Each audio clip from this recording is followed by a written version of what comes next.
everyone is wondering, why is this crisis happening now?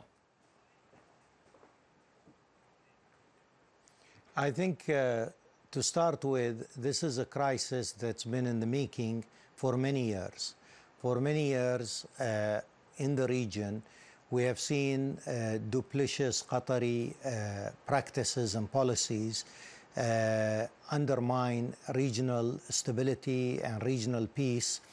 And we have tried everything we can. We have tried that on a bilateral level.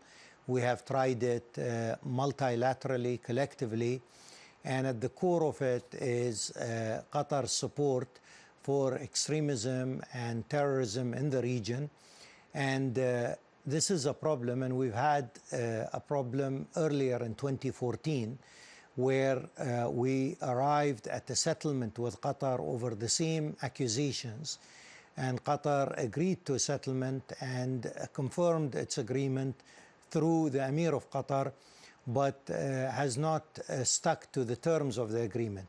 So clearly, the crisis that we see today is a culmination of many years of practices, duplicitous practices of supporting political Islamist extremists, of extremism, and in several instances, outright terrorist organizations.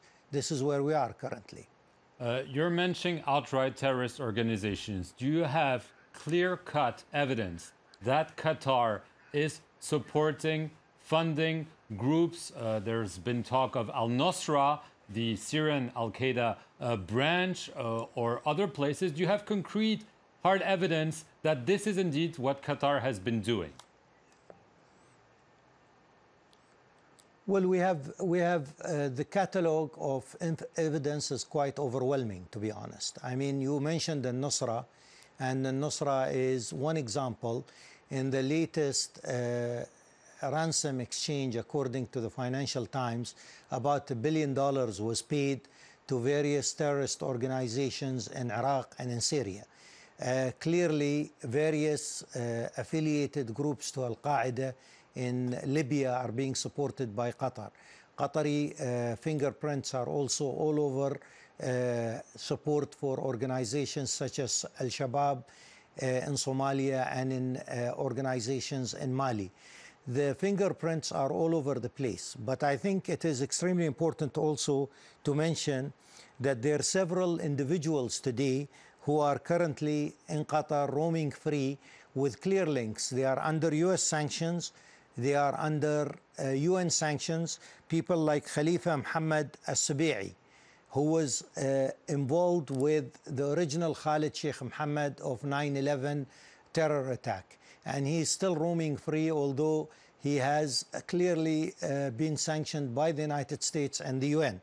Another person is Abdul Malik Yusuf Abdul Salam, another individual who is clearly under sanctions by the United States and by the UN for supporting Al-Qaeda organizations in terms of funding, and he is also roaming free.